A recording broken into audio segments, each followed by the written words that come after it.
bonjour à tous. Donc, je suis, pour ceux qui ne m'ont pas vu encore, Christophe Quintin. Donc, je suis inspecteur en chef à l'ASN. Quelques chiffres clés pour resituer le volume de l'inspection. Donc, c'était 11 inspecteurs ASN, 9 accompagnateurs d'IRSN, 2 inspecteurs belges donc, qui ont participé aussi, donc ça fait 22. L'inspection s'est déroulée sur 11 inspections thématiques et les plaisirs ne venant jamais seuls, on a fait finalement la tradition, une inspection inopinée de nuit. Donc je vais vous restituer les principaux éléments de conclusion de cette inspection en essayant de rendre ça vivant. Bonjour, Stéphane Dupic. Bonjour. Bienvenue.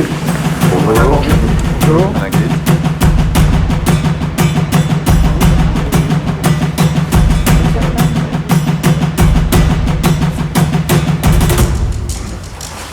Bienvenue donc sur la centrale nucléaire de Gravelines, 6 réacteurs, 900 MW.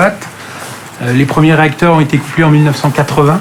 Aujourd'hui, donc, je suis pilote de cette inspection. Je laisserai tout à l'heure les collègues se présenter et puis indiquer les sous-thèmes qu'ils piloteront. Tout d'abord, vous rappelez le thème général de cette inspection, c'est management de la sûreté et respect de la documentation de maintenance et d'exploitation.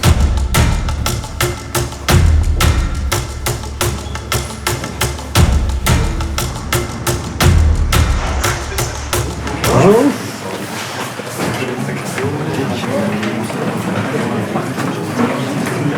Bonjour, monsieur l'émetteur, administrateur de table des parcs MTE. Pour les autos LCC 001 TB, donc le défaut, on n'arrive pas à le trouver. Donc les nouvelles recherches côté conduite nous ont amené à écrire un petit mail qui vous a été destiné.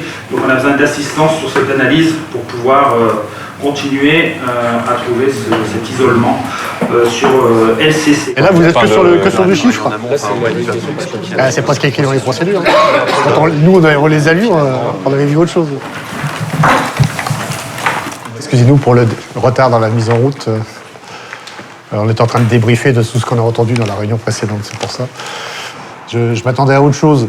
Il est écrit que dans cette réunion-là, on discute et on valide certaines positions par rapport à des fiches de progrès. Et donc là, j'ai vu une présentation qui était totalement chiffrée, sans éléments techniques.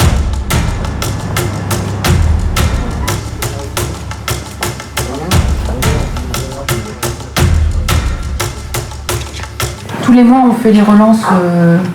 Ça, je peux vous montrer. Ce qui me chagrine, moi, dans l'affaire, c'est qu'en fait, on a vu votre mail de relance, mais c'est une affaire qui traîne depuis 2 ans maintenant. Hein. Et donc, en fait, l'impression qu'on a, c'est que votre réunion RMPAC mensuelle, il y a un moment, il faudrait qu'elle change de braquet. Parce qu'on est dans le cas où le service n'a même pas accepté de prendre en charge le dossier. Ok, merci beaucoup.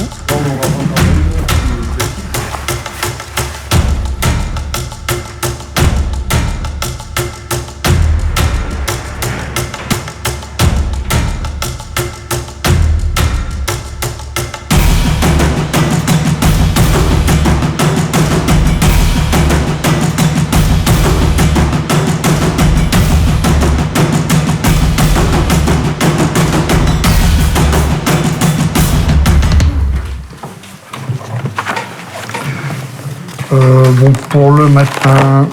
On a une réunion où s'ils ont quelque chose à dire, ils doivent réagir sans forcément avoir le fond. Chacun s'exprime pour faire part de ses observations et il n'y en a pas.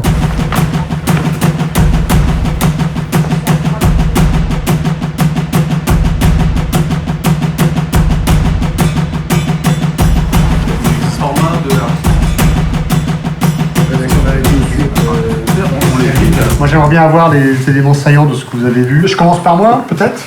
Enfin, par nous, d'ailleurs. Toujours mieux servi par soi-même. Si je résume de façon un peu caricaturale la chose, il y a un gros boulot qui est fait, qu'ils amassent une tonne d'informations, de documents. Il y a un pilotage, ça bosse. Par contre, c'est un pilotage qui est très quantitatif et qu'après, quand on commence à creuser, qu'est-ce qu'il y a derrière l'indicateur, là, c'est un peu plus compliqué.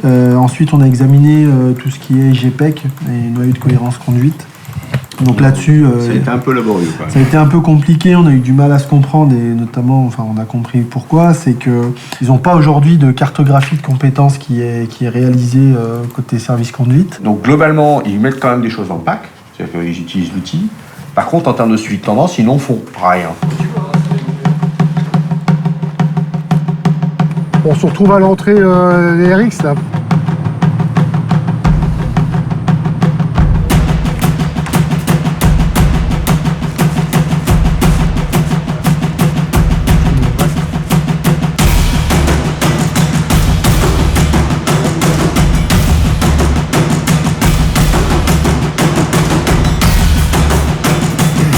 Et le capteur, c'est le 6ST.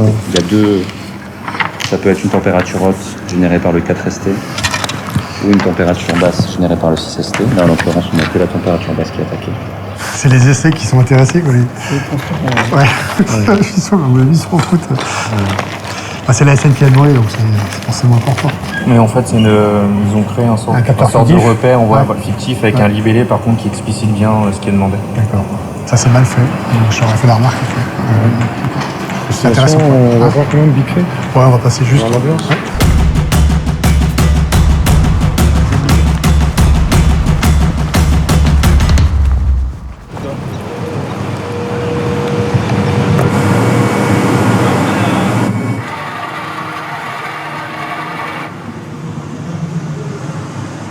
Ceux-là, ils sautent en premier. Ah, mais pourquoi ça, c'est bon. Ah, vous pouvez me prendre le support. Là.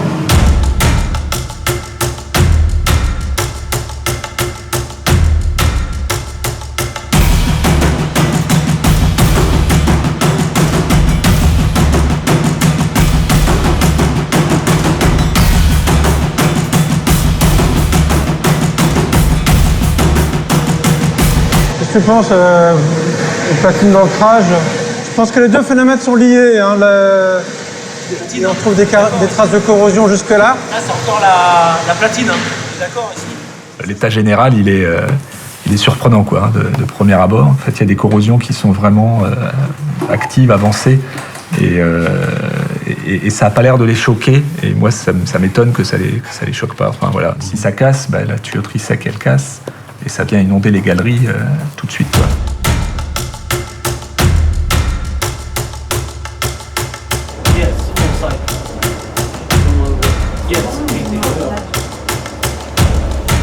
Du coup, est-ce qu'on pourrait voir le cahier de quart par rapport à la problématique d'expansion sur le tube là? Donc c'est l'expansion basse.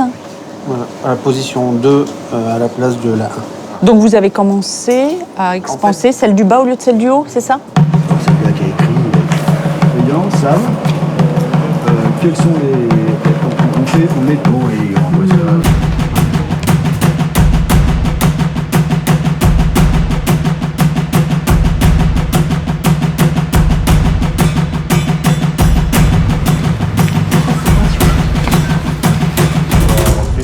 Où il y a des...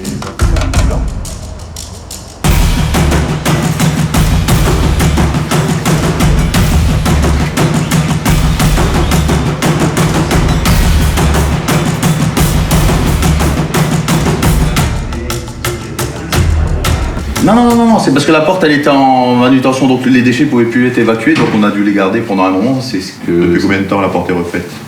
15 jours. 15 jours, ouais. 15 jours. Et pourquoi ils sont toujours là alors? Oui. Alors on vous dit non, on veut pas de vos déchets, et vous dites rien. Alors, quand je vois là sur le matériel, décision UTO à venir, quand est-ce que l'UTO a été interrogé? Est-ce que quelqu'un les relance régulièrement? Donc ça finit séché là, c'est ça? Il y en a pour des millions d'euros là. Donc si je le mets à la poubelle, ça va faire mal là. Ah oui, ça va. J'ai le droit de mettre à la poubelle, c'est marqué déchets dessus. Ah oui, c'est sûr que ça part en déchets, ça.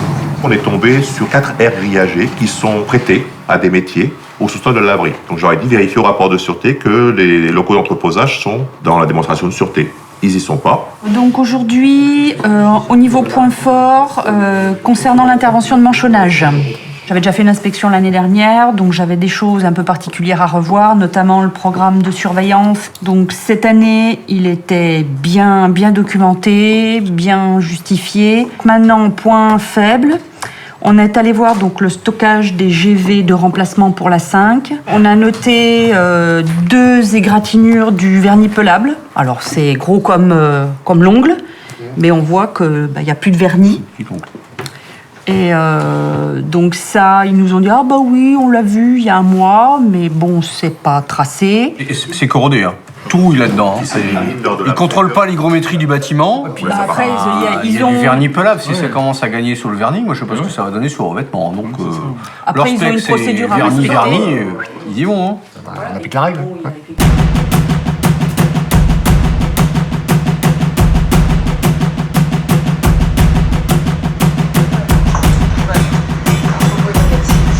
Bonne journée. Allez, donc on commence par suivi du pack. Non, c'est des constats. Hein. C'est pour ça qu'on va se demander si on ne doit pas modifier le titre chapeau général. Bon, on va l'écrire comme ça, alors que... Enfin, on leur a dit les EIS, vous les gérez bien, par exemple, tu vois, ce qui n'est pas le cas de Non, mais un EIS, c'est pas un signal faible. Ça dépend comment tu causes. Ah, bah, pourquoi c'est un signal fort. Ok. Par cohérence, voilà, ça change rien. Moi, on discute, mais je l'ai mis. Il y a des choses que tu as pu prouver, il y a des choses que tu ressens, et à ce moment-là, il faut dire que tu ressens, tu peux pas dire que tu l'as prouvé. Donc c'est pour ça que je me laisse sans doute. J'ai mis les inspecteurs ont unanimement apprécié la disponibilité des personnels, leur transparence, la recherche rapide des réponses aux questions posées, donc et leur appétence pour l'amélioration continue.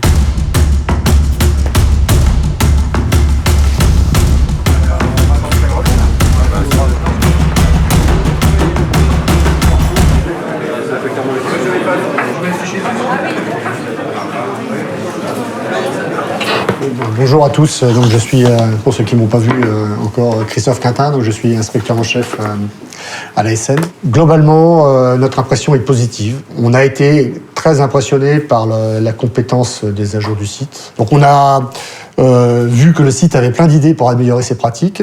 Et petit bémol, c'est que donc les idées c'est bien, la mise en œuvre concrète et réussie, c'est ça le but. Et là, vous n'y êtes pas encore. Donc c'est là-dessus qu'il faudra travailler.